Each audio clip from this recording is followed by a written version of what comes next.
Hello, Kathleen. Hey, Jim. How are you today? Good. You want me to get Megan on here so we can? Absolutely. Yeah. Let me grab her. I told her 2:45, so I'm assuming she's almost ready. Jim and I are on now. That was about the quickest shower ever because I just had to chase my bookkeeper out of the office so I could get ready for this Zoom meeting. I was like, okay, I just came from the physical therapy and I look horrible. So, What did uh, you have? What are you having physical therapy for? oh, yeah. I in August, around the 7th of August, I got bucked off my horse and broke my back in 3 places. So I've been doing physical therapy since then, but this is my last month. Oh, I can see Oh my neck. my God! Now I just feel stunningly, innovatively guilty. Why should Uh, you feel guilty? well, no, I Did mean, you goose that horse, Jim? we, well, I mean, we've been on how many different Zooms on Yeah. this or membership and everything or calls, and I don't remember anybody talking about. I don't think I told Oh ANHA. I my don't, gosh! I mean, a Well, few people know, I'm but glad you're doing well. thank you. Congratulations. Yes, I am doing well. Megan, how are you? I'm doing well myself. You So I think, no horses have thrown you, right? No, just my toddler. Oh, yeah, there we that's go. worse. There is some similarity between a bucking bronco And a toddler. It and a feels that way sometimes. now, Megan, you have co-host capabilities. Okay, great. Kathleen, I bad don't need things them. happen. You have co-host capabilities, Oh, right? okay. I'm actually gonna pretty much give that status to everyone just in case something weird happens. Okay. On the Uh, committee, you mean? yeah, and Okay. that way the meeting can go on. Um, Right. so, So, Megan, do you want to take over and pop up the screen to greet people Yep. when they come in? And then I can keep an eye out for participants as they come in. So pop this up here. Yeah.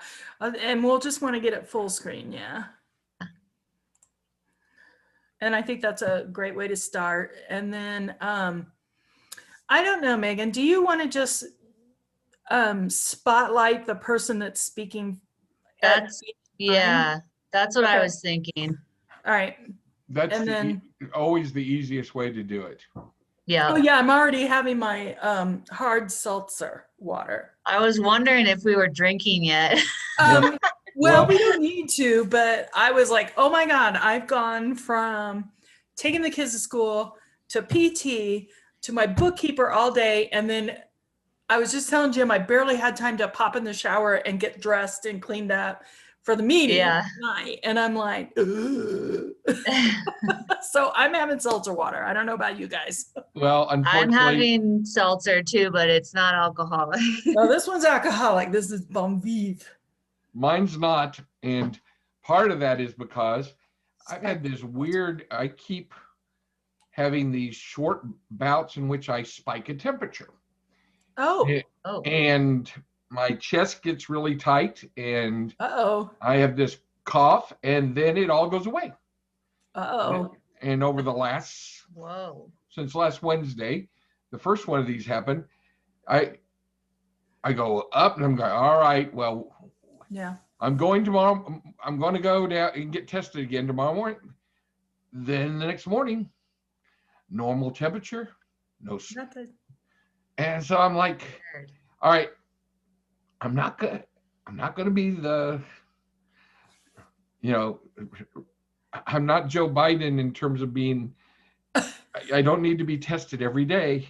yeah. We'll save that to people who need it and feel better. But I'm not Feel better. risking anything. Though one could make a case that just brandy itself is pretty medicinal. It So- is. So is bourbon, and both of them are sitting on top of my refrigerator back there. But I know. decided, I also know that I'm not quite as focused and a little bit tireder than normal. So I'm not going to run the risk of being the guy who crashes out of his seat during this presentation. So, Well, if I crash out of my seat, I am sure that you can cover for me, but I think I'll be okay. I actually feel like I'm like been on way too much caffeine. So I think I need a little depressant to chill me out. well, yeah, that's the interesting, one of the other things. And I had a headache, and then I realized the reason I have a headache is I ran out of iced tea. And we're recording all of this, Jim. I know. That's cool.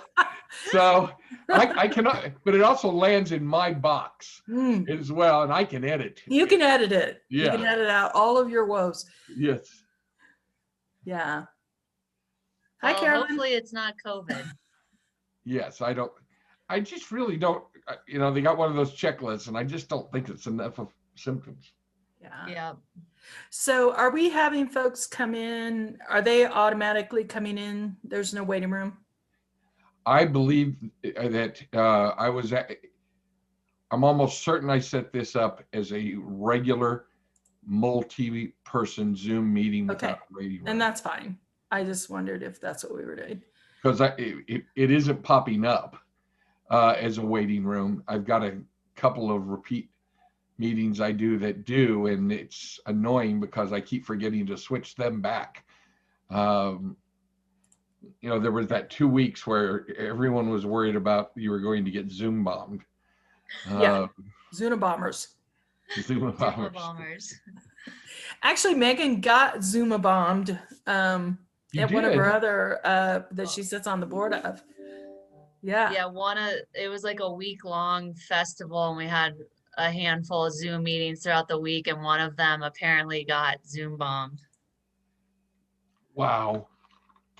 I wasn't there, so I don't know exactly what happened, but Your hands are clean.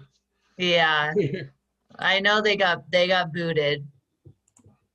Yeah, and that's really easy to do. The only thing is people can act pretty quickly to do offensive things. Yeah, you can't unsee. Yeah, they're all the children of Howard Stern. So all the children of Howard Stern. Okay, there. Oh, that's weird. Screen. So now I can see it better. My share screen went away. It may have a time limit if you're not moving. Or I might have accidentally done that because I was trying to fix my screen so I could see the chats too. Oh yeah. I was trying to get all of it up on one screen on my little bitty laptop. Yeah. That's We're just back. Terrible, right? And we're back. And we're back. That might have been me. I might have accidentally hit it. At least I didn't turn off the recording because I almost hit that too.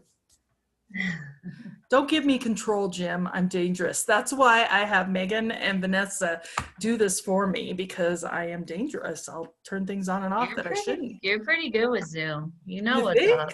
Oh yeah. I am. Well, if I'm pretty good at using it, but I'm not good at controlling it. If you do something that upsets me, I will just head to breakout rooms and randomly assign everyone. You could just kick me off altogether if I'm being upsetting or whatever. You can just he's out of here. Yeah. So we have 8 minutes. Do you need to scroll through anything? Did you get Jim's stuff all up and ready to go? Has he seen it? I haven't seen it, but okay. Well, maybe he'll want to see it. Don't watch, Caroline. We're not ready for you yet. Oop, did I go past it? Yep. Are you partners? Yeah, he's partners. Okay, so you have your list of what you're going to say, right? I do. Okay, good. The missing piece. McCarthy's list of 205 communists in the State Department that no one ever saw. We found it. Oh my God! Here we go. So, okay. Thank you, Megan. Yep. Did you see the email from McKinsey though? No, I haven't looked at email all day. Oh, that's right. You've been doing. Yeah, but let me look. What did she say? Oh man, spotlight him. That's it. Just spotlight him. Oh my God, Devin. That is so awesome. You are just rocking it, bud. Isn't it divine? Oh, He's rocking. Yeah. And it's calf length. Calf length, huh? Yeah. Goes almost to the floor. Oh my goodness. Beautiful. Hello. Hello. Hi, Janice. Hi. We're getting there. so Mackenzie says she's going to be late. Oh, She sent Okay. an email, and I couldn't remember where she falls. she's almost at the end, if not the very end. Yeah. So what do we have to keep rambling on until we see her join up or what? I think we take the dictum of the stage. The show must go on. Joe must go on. So maybe we can get bartender Devin to Go first. these. Then no one will care about Then any. nobody will care what we're saying, Devin. You can't go first. You have to go last. No, I think Mackenzie's right before she turns it over to you. So maybe Yeah. you jump in on Mackenzie's because it's all If we about have to. fun anyway. So, would you be all right with that? Sure. Okay, good. Yeah. All the bottles are open and ready. So, Okay, good. You're ready. They're airing out, right? They're breathing. yes. I did not buy the appropriate I ingredients. may get lightheaded from it. Oh my gosh. I didn't buy the right ingredients, so I'm just having a sparkling seltzer, Devin. I'm really sorry. I suck. I'm sorry to do it. I wanted to. I had every plan of doing it, and I didn't get it done. I could've It's been a planned crazy there. week. It has been a crazy week. And you know what? What's even sadder is that I have most of the ingredients, but not all of them. And so I definitely didn't have the cherry, which is supposed to be the best part. So, The cherry is the best part, but I couldn't make the drink. but you can do it with just an orange slice That's too. not right. But yeah. So we're still early. What are you up to, Janice? Anything exciting? Working way too hard. So, Yeah. Yep. There's Phyllis. hi. Somebody needs to change your name. Can you change your name? Can you do that? Sorry, working on it.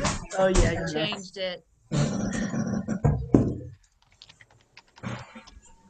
It's an organizational account that it says out of. I didn't put my password. Good. I am now. Gosh, you put it there. Yeah.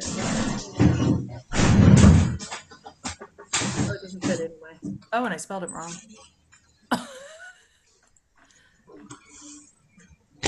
See, I'm already spelling things wrong.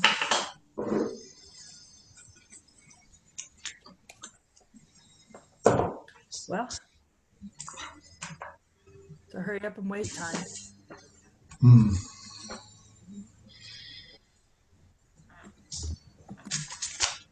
Do you want to invisible yourself, Megan?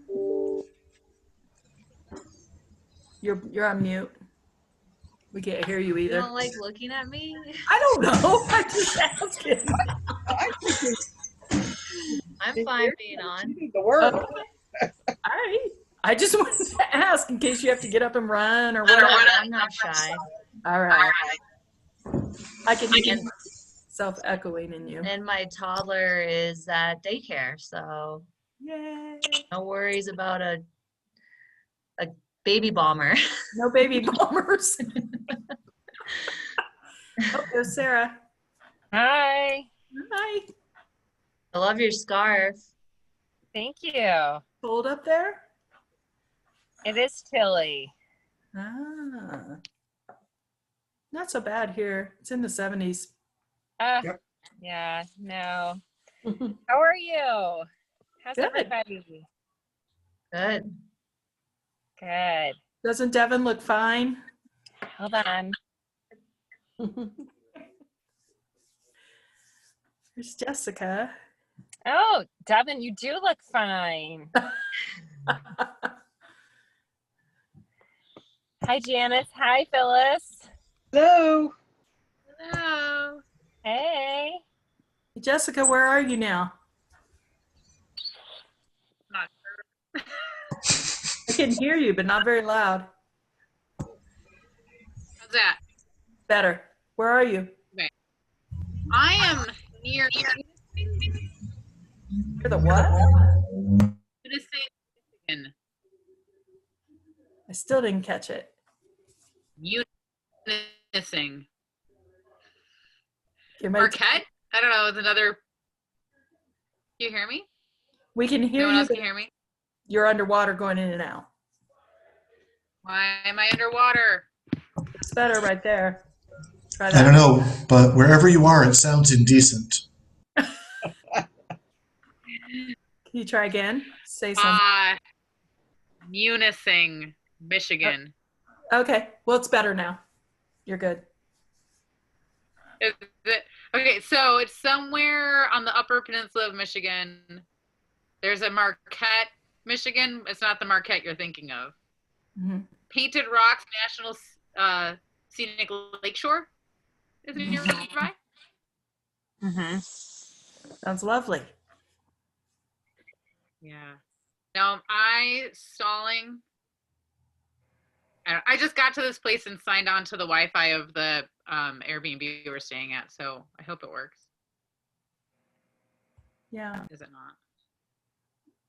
We Did can you hear get the you.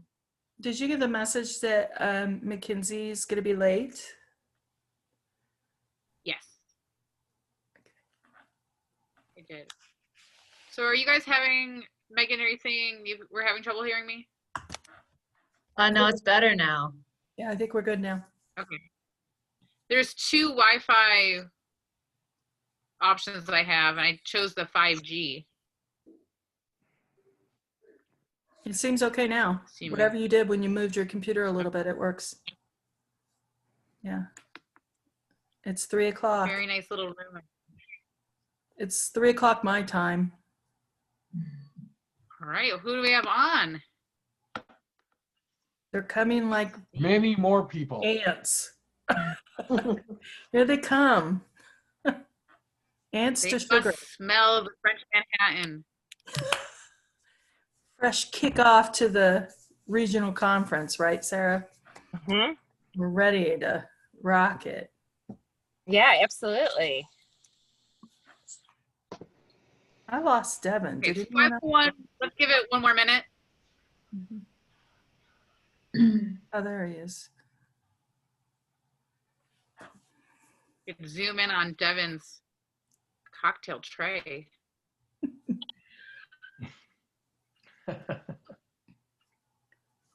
Comes Aaron. Yeah. Hi, Aaron.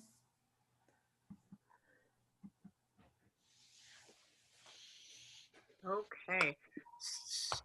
So Sarah was able to join us for a little bit, and she had emailed me about it, and I had asked her if she wanted to actually kick this off a little bit. So Sarah, if you want to start as people trickle in.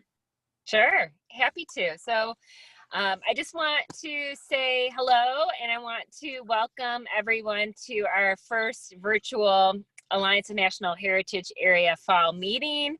I want to thank everybody for their tremendous flexibility in adapting to this new environment. We would much all rather be in person and with each other, but it just wasn't going to happen for the reasons that exist now. I think that when I was thinking about how I wanted to start the meeting is I just wanted to thank everybody who is a member of the Alliance of National Heritage Areas and for your tremendous work that this committee has done over the course of this last year to find ways to engage and orientate our members to this program and be able to say, hey, let's kick off a great week. We're going to make it work. We have a lot of things that we need to accomplish going forward, and you all are the foundation to that. So it's all yours, Jessica. Thank you, membership committee, for doing a rock star job at getting our annual or fall meeting kicked off. Heary. Thanks, Sarah. It's official. Okay, well, woo! I mean, we could start happy hour now, or I wish I had a bell. But so plan is ding ding. Here we go. Thank you all for signing in. There's more people that are joining, so why don't we take a couple of the first minutes, and the membership committee members can introduce themselves, and we'll be the ones. We have a brief presentation, I think. Yeah, I'll smoke. Oh, somebody just joined and isn't muted. That's okay. We'll be a part of that conversation too. So why don't we just introduce ourselves, and then we'll have a brief presentation, less than 20 minutes, about membership benefits, and then Devin has a wonderful cocktail to share with us how to make and the history of it, and then we'll have a casual happy hour. It's not okay. So why don't you all that are part of membership committee, if you wouldn't mind introducing yourselves. Shall we go in the order we're going to talk then? I'm Phyllis Baxter. I'm with Appalachian Forest National Heritage Area, one of the 6 brand new National Heritage Areas. I am Ravonda Cosby, sipping a drink from Arabia Mountain National Heritage Area, the once former home of the infamous Mira Cardenas.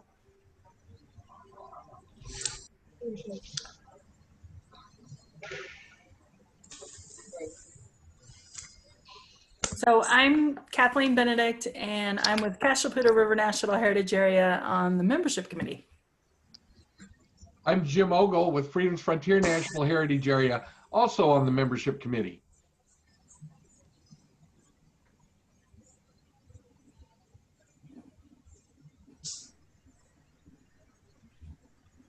I just jumped on, so I will, if people are doing introductions, I'm Chris Moore with the Maritime Washington National Heritage Area. I'm not on the membership committee, but wanted to participate. Go for it. Welcome. Chris's I neighbor, forgot John to add, I'm not on the committee. I'm on diversity, equity, and inclusion, but I wanted to participate also. I'll introduce myself. I'm John Hoekstra from the Mountains to Sound Greenway National Heritage Area, which is right adjacent to Chris's in Washington. And I'm Devin Kurtz from the Blackstone River Valley National Heritage Area, and I'm on the membership committee.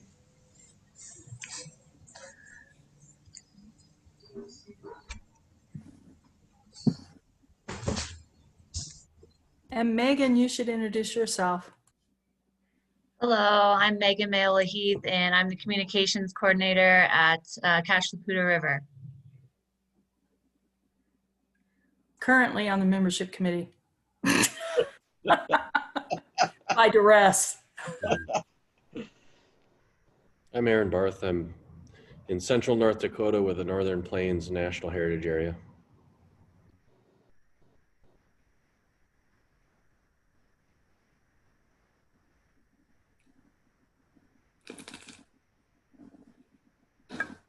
Don't be shy, jump in and introduce yourself.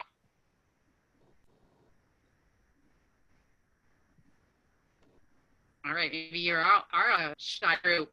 We need happy hour to start. I'm not shy. I just assume everybody Go knows. for it, Shantae. I just figure you know me. It does help that we all have our names underneath our Okay, I'm photos. Shantae from the Baltimore National Heritage Area. That's where I am.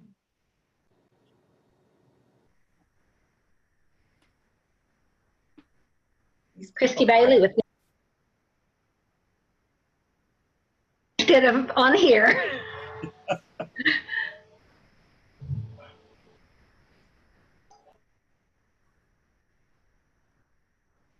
Great. Okay. Well, how about, so there'll be time for us all to chat a bunch more. Is it all good with you guys if we jump into our presentation? Okay. If I lose service too, or it pauses, just try to roll with it. I'm actually somewhere in Upper Michigan right now trying to call in. So apologies if it freezes on all of you. But all right, I'm Jessica Zelak. I'm the executive director for the Kenai Mountain Turning Arm National Heritage Area. The only National Heritage Area in Alaska, and we were the group of 2009. I'm also the chair of the membership committee. So the membership committee, we reignited as a group in fall of 2019 after the Rio Grande NHA fall meeting, and we focused on updating the ANHA membership handbook, launched a membership program, began planning for a membership directory, planned for additional advocacy training and support for the meetings committee, including hosting meetings and events such as this. We had really, I feel like, just started to get going, and like all of us, COVID happened and changed our plans. But it's still great to see all your faces, and I'd be remiss to just not say that I wish we were in person. I wish we were at National Coal, but we will be together again one day soon, and I can't wait to see all of you. Anyone is welcome to join the membership committee. We typically have our meetings on the first Monday of each month at 2 p.m. Eastern. And yeah, the more the merrier that can join us. Megan, if you wouldn't mind going to the next slide. So to begin, I'd like to share with you the Alliance for National Heritage Areas mission, in case you were not aware that ANHA does have a mission statement. In fact, the Alliance is a registered 501c6, and it was formed in 1997 at a meeting in Annapolis, Maryland. So the Alliance has been around for a long time. The mission statement was revised in 2015, and I think it still serves us well today. That the mission is dedicated to preserving and promoting America's past to ensure a better, more perfect tomorrow. Megan, if you go to the next slide. So all of the 55 emerging heritage areas, or all of the 55 heritage areas in the numerous emerging heritage areas that join as partners of the Alliance have a number of attributes in common. We're all grassroots, and we focus on providing value to our communities. We are nationally significant and tell nationally significant stories from the East to the West Coast. We focus on economic development, and I would argue excel at doing so, since we far exceed our federal requirement for a one-to-one match in funding. We are cost effective, which is kind of a way to say that we are resilient, which is also kind of a way to say that we are really scrappy. And we all hold a shared responsibility to preserve, protect, and promote the cultural, historical, natural, and scenic resources of our country. All right, Megan, next slide. Now, all of the membership committee members are going to share with you some of the benefits of what you realize as a member of being a part of the Alliance. But I really want to stress that I feel like an overarching theme of a benefit that we realize is the benefit of us coming together. Heritage areas are one of the most successfully congressionally funded programs that uses federal dollars for local programs that leverage an incredible match ratio that I mentioned. And on average, for every $1 spent by an NHA, we leverage an additional $5.50 in public and private investment. We're really, really good at what we do. And by pooling our successes together, we are even better. So I'll turn it over to Phyllis, and she is going to speak about some of the connections that are a benefit of the membership. And then you'll hear from each of us about some of the other themes we came up with. Good afternoon. The Alliance of National Heritage Areas supports us all, both as national heritage areas from all across the country and as professionals working within our own NHA. National heritage areas are awesome for the partnerships we forge, the connections we make, the projects we help happen, and the benefits we bring to our areas. But national heritage areas can also be hard. We are continually having to advocate for renewed authorization, for support and funding. We're always explaining and answering questions about this powerful but amorphous idea. The idea that we can all work together across community and interest lines, and that together we are stronger.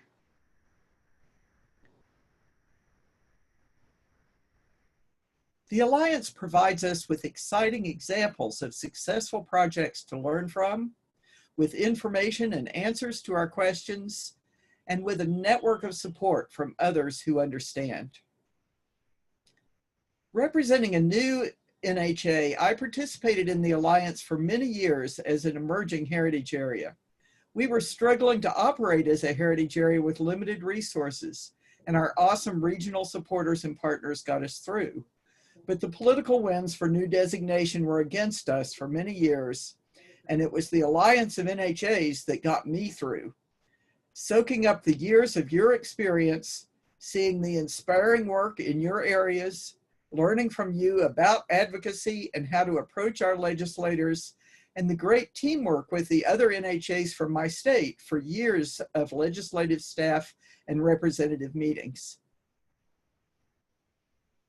But we did it. Now that our designation is finally successful, and we are hard at work on our management planning. The welcome and support from this alliance is still invaluable, and I hope that I can help pass that on.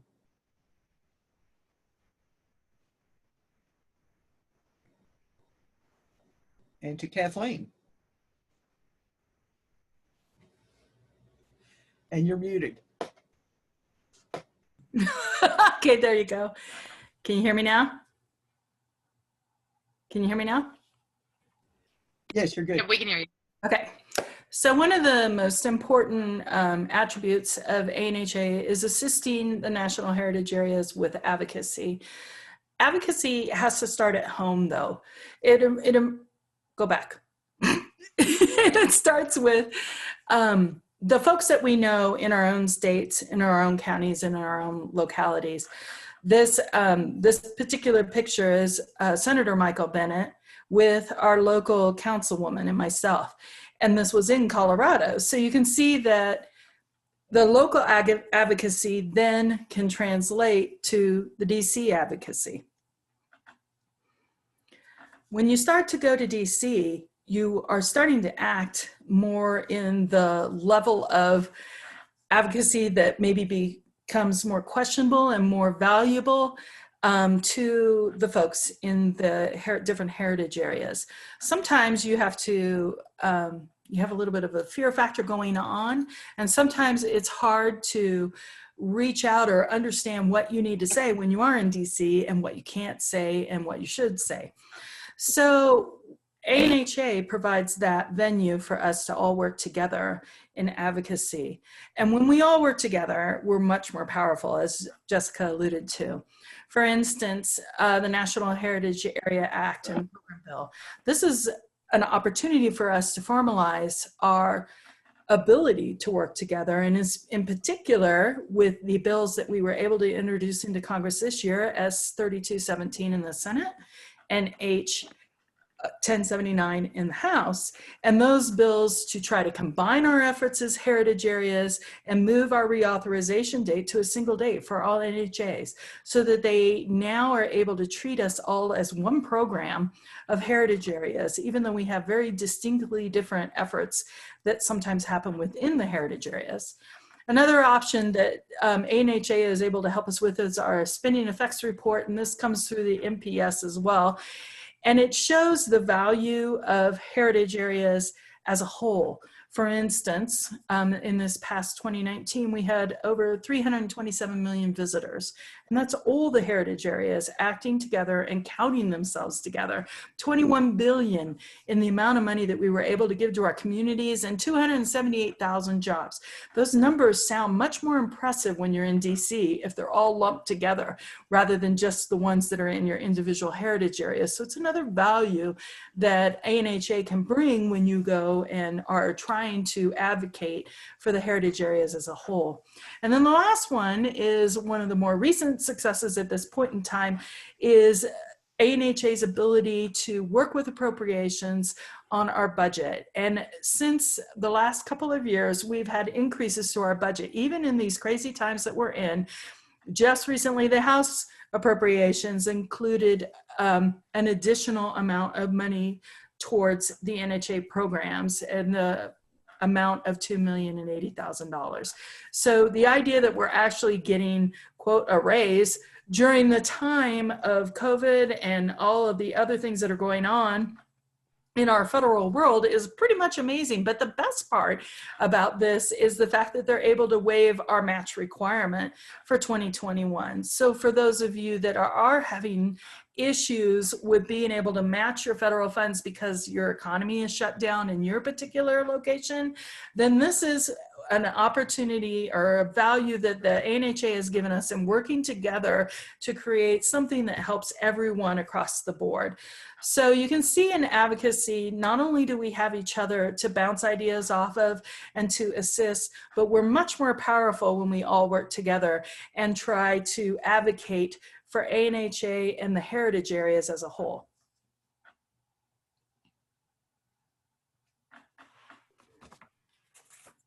Jim, you're on mute. And I get to talk about our partnerships. The average American family has 3.14 persons. And for all of us who are average, and I'm as average as you come, we don't know the joys of having a big family watching your back, making sure you are safe, sound, and secure. ANHA isn't only your other 55 members of the family as heritage areas, nor the 24 folks about to join the family as emerging heritage areas. We have all sorts of wonderful aunts and uncles who are there to help take care of us. How about the NPCA? It helps make sure that the government takes care of us. And nobody does that better than our lobbyist extraordinaire, Alan Spears. Alan is the uncle who makes sure that you keep your nose clean, speak like an adult, but if you get in trouble, is there to stand by you through it all. How about the National Park Foundation? Think of them as your rich auntie. She's there to make sure you always look good, sings your virtues, and raises money that helps the whole family tell the story well. And I live about 100 miles from the geographic center of the United States. Yet I'm Southeast, baby. That's because the Southeast Tourism Association not only helps those heritage areas in their footprint, but they've been a constant advocate nationally as well. They're the cool cousin you want to grow up to become.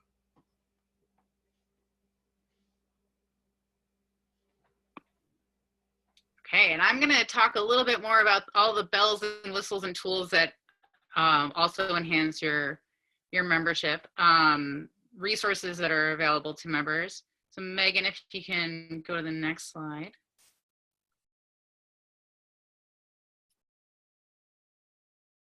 Oh, you able to go to the next? There we go. All right, now, so no one has argued with me counter to this, so I'm just going to keep saying it, but we are all experts in how to be a national heritage area, and we'll continue to be experts until that's challenged one day. And I would think of all of us as people who have hitched our horse to the same wagon. So literally there's all of us riding horses, but there are people who are in the same boat as you. We are all going through the same things. We're all struggling with our challenges locally, to get our money out to our communities, to realize that one-to-one match, to provide value, to stay authorized, to continue getting our appropriation, and to be relevant. So access to these experts, then to ask questions about how do I do my job? What are some similarities that you may have gone through? What are best practices? There's a few things available to you. So one is the ANHA listserv. That's pretty much our tool that we use to communicate with each other. Megan, I think, is going to post in the chat the link to the listserv. There's also the mentorship program that we started this year, and it's in its nascent form, but it's a way to talk to another executive director or staff member about what it means to be a part of the Alliance or to be a National Heritage Area. We have our monthly board meetings as a way to connect, and then there's various committees that you can join. All of these provide you with opportunities to ask other EDs questions that might help your organization.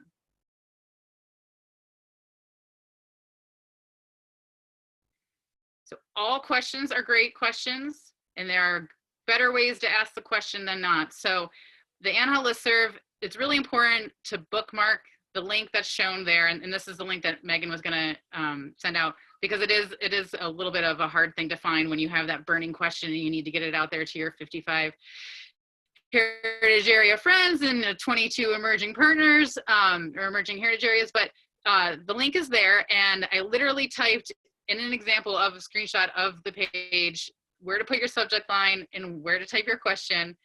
And everybody figures it out. It's just one of those fun membership benefits that we all struggle with, how to use the listserv.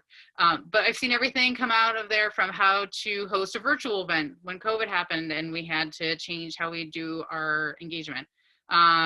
Does anyone have an example of an RFP for different services? I recently asked for one for a certified public accountant, and I received at least 20 within about 2 days.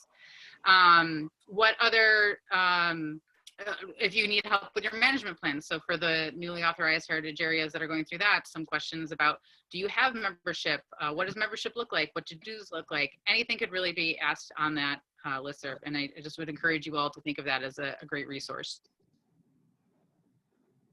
And then the other resource, which, you know, for good or for bad, we have a Google Share Drive. I would definitely say it's for good. There are a ton of documents, images, agendas, meeting notes, logos, our handbook, our strategic plan, all found within the ANHA Google Share Drive. And Megan's also going to post that in the chat box. We can send it out to everybody too. But if you're looking for a PowerPoint, or ideas for a PowerPoint presentation and need photos of different heritage areas or the logo, it's there. Everything from our monthly board meeting to all of the other committees, it's there.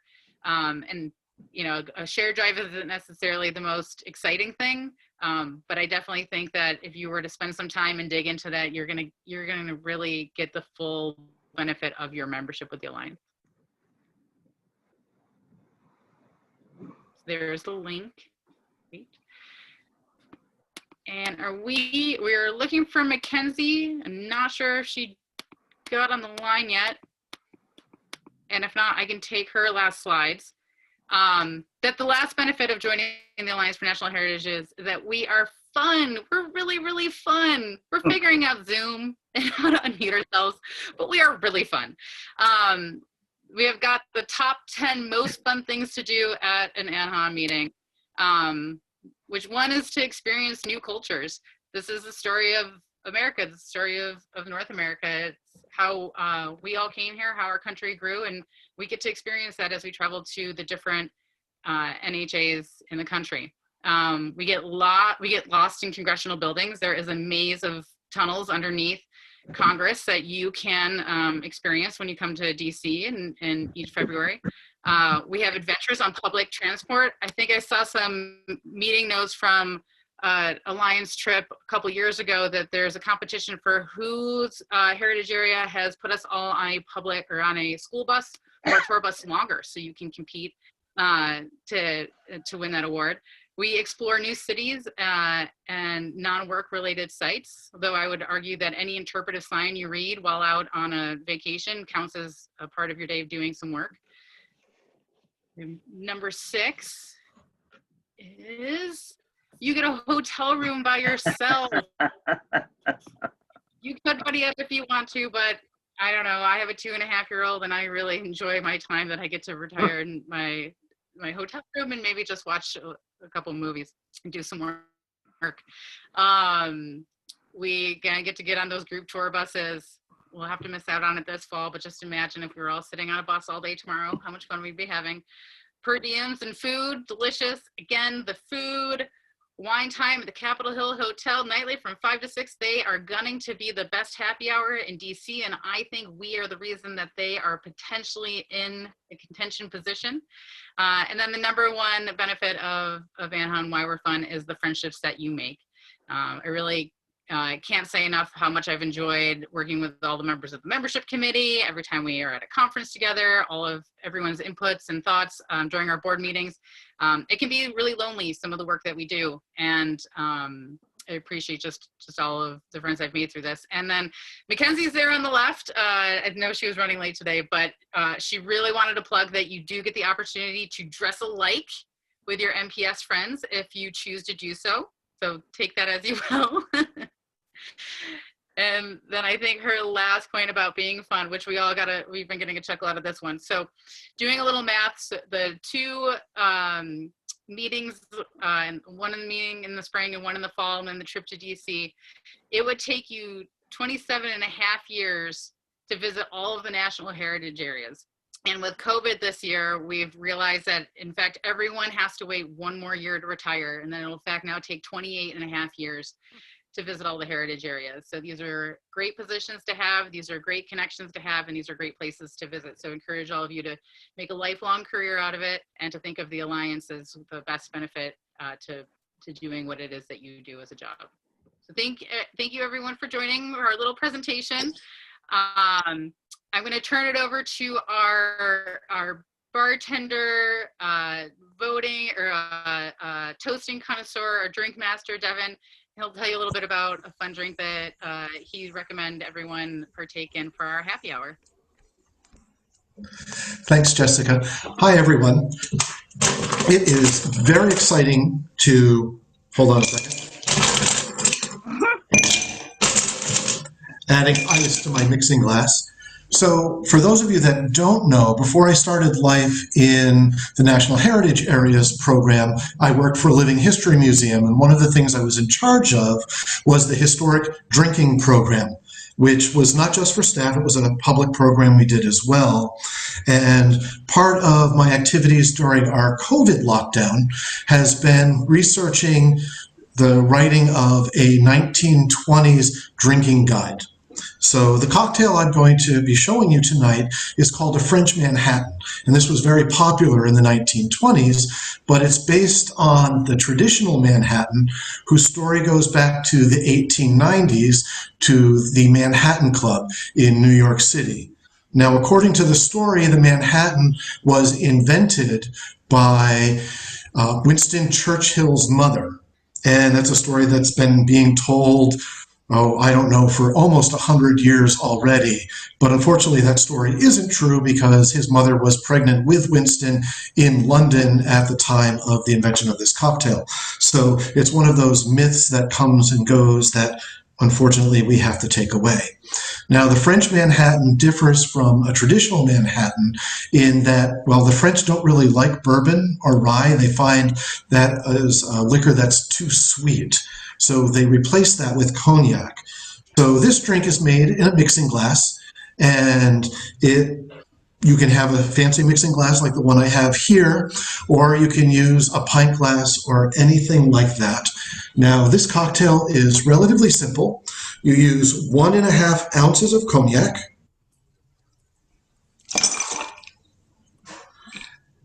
and just so all of you know, I'm doubling the recipe. I'm making 2 cocktails at the same time. So if yours looks a little bit different, don't panic. Then you use 3/4 of an ounce of sweet vermouth.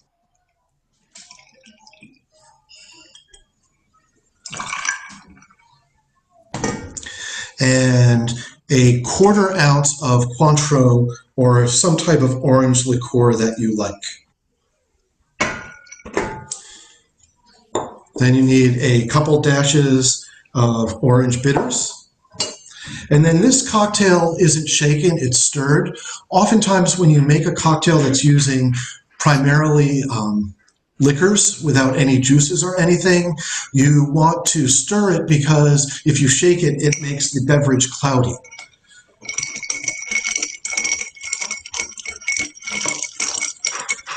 And you need to give it about 10 to 15 stirs.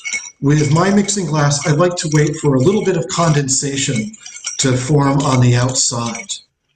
Now, besides chilling your alcohol, the stirring also dilutes it a little bit with a little bit of water. And that's important because so many cocktails are created with that dilution in mind. Now, this cocktail is garnished with a candied cherry, which is not similar to your common maraschino cherry. You can see, I don't know if you can see in the camera, but it's extremely dark, and the syrup is very, very thick.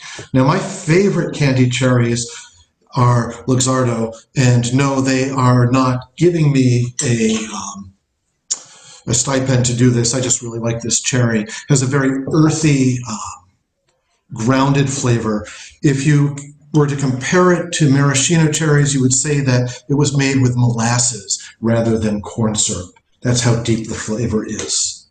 And that's all it takes to make a French Manhattan. So chin chin everyone, and welcome to the start of our fall meeting. And I'd like to start off the night with a toast. And this is a toast from Yale University in 1925. I would rather be drinking with all of you here than with the greatest people in all the world. Cheers. Cheers. Cheers. Cheers. Cheers. How can I mute now? Cheers. Unmute. You get to talk. I have my mute off. All right. Great There you job, go. membership committee. Sarah. Terrific job, Devin. Thank you. Who all is drinking that besides Devin? Cole, did you make it? Unmute yourself so we can hear. Yeah, thanks, Devin. That was awesome. Yeah, Sorry, yeah. I've got an IPA going, but I'm going to try one of those one of these days. You know, I had to, even though I still have to do my yoga practice a little bit later on because it's still early. But with my man Dev on here, I had to go ahead and do one. I did mine on the rocks. I typically like my Manhattans on the rocks, but awesome. Rather than neat. But I knew it was going to be good, so I just followed Devin's instructions here, and as usual, he was spot on. Devin, great staging and presentation. You have a future in video.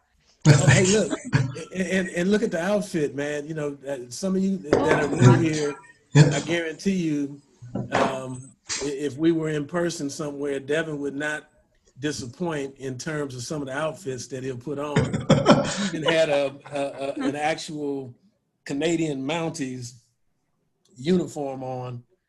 No, that was a National Park Service uniform from 1920. Okay, well, it looked like a Mountie. It looked like a Mountie. You're right. Yeah. It was that, but no, and I know Jessica had mentioned something about this group trying to have fun, and I think that's an important thing, especially during these times that we do some